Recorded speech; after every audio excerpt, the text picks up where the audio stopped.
Today I'm going to be walking through how to take a Godot 4.5 project onto itch.io. We will be doing that for a web build, a Linux build, and a Windows build. Let's get started. All right, here we are in my example project. I have not done any steps of the export process so far, so you can see it from scratch. So my project works. If I push run, it plays the game, working how I want with the volume and the save data. What I'm going to do now is I'm going to go up to project and go down to the option export. And at first there's nothing here, and that might be a little bit scary, but here this button add is functional, and we're going to select the option web. Now we have web selected. I don't need to set anything. So the cool thing about Godot 4.5 and the latest itch is that it works perfectly. If I wanted to, I might go into resources and change the setting to export selected resources, because I'm designing this tutorial to work for multiple projects at once. Maybe I only want to include the supplemental add-ons and just the one project, but there's only one game in this project right now.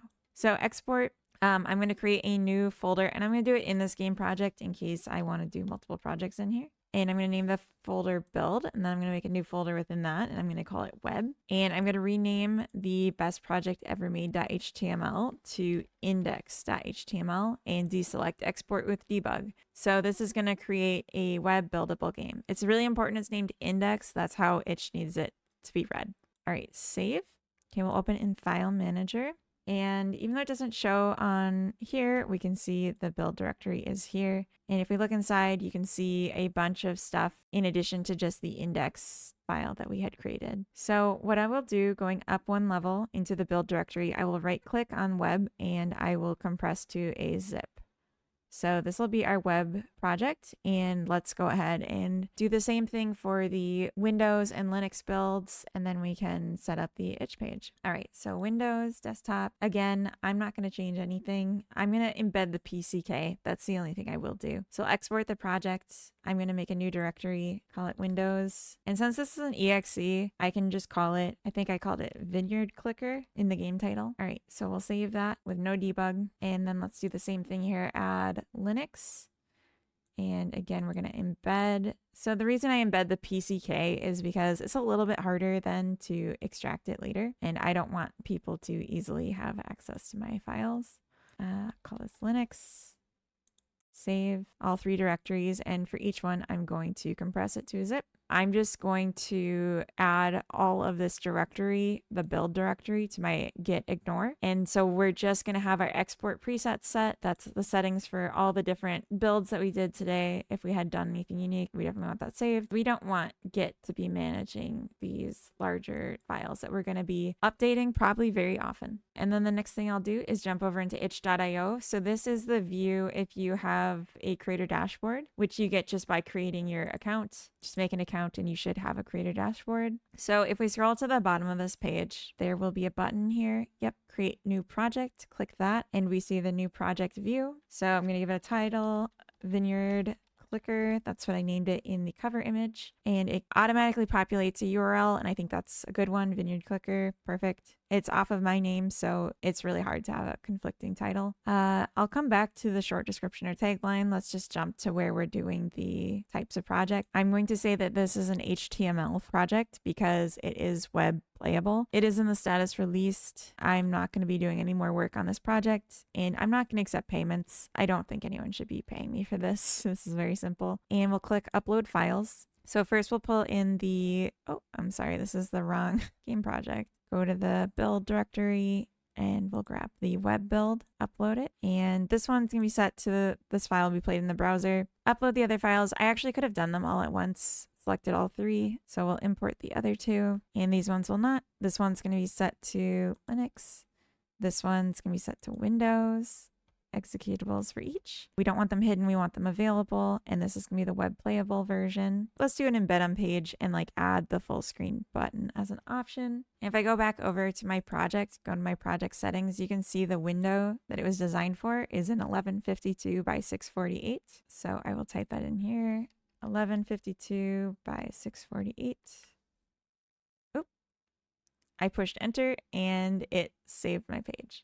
That's okay. That was actually going to be my next step. You can see here, this is our game page. This is embedded in the correct size. We have 2 download buttons for our Linux and our Windows build. Here we can run the game. So if I click it, it's going to load for the first time. Everything seems to be working.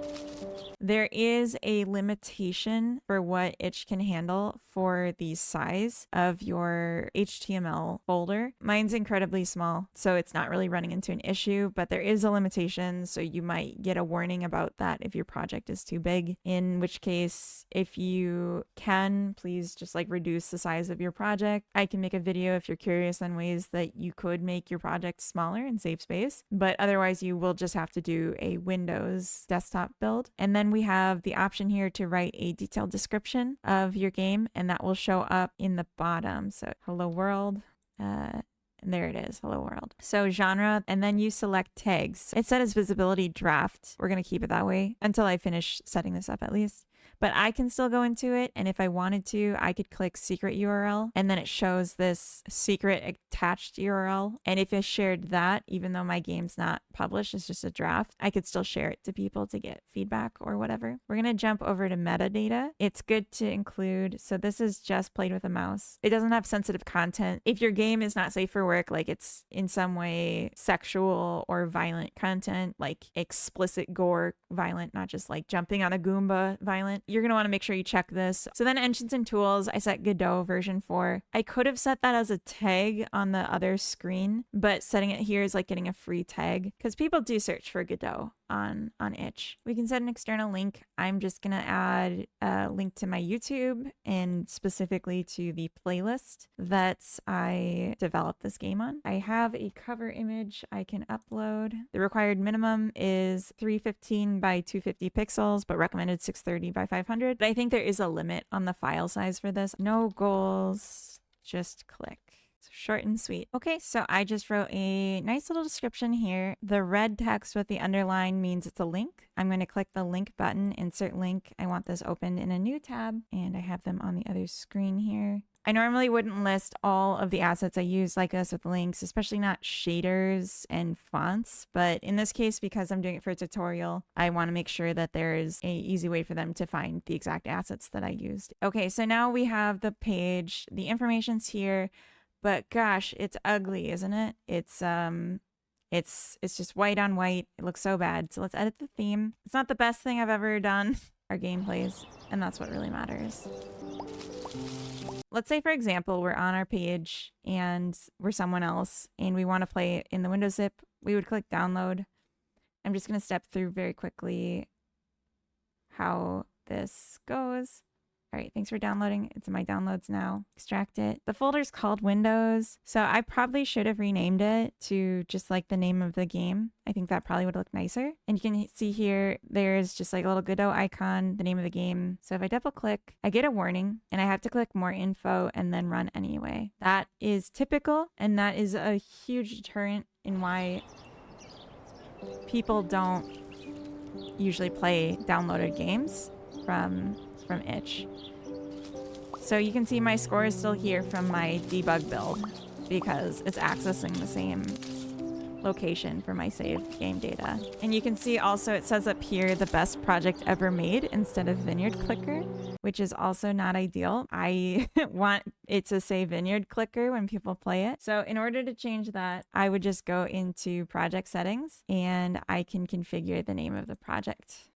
I'll have to do the export again and update the files. So now you should, if you followed along, have a game ready to publish on itch. So the final step is to just push public and save. And now your game is going to be publicly visible.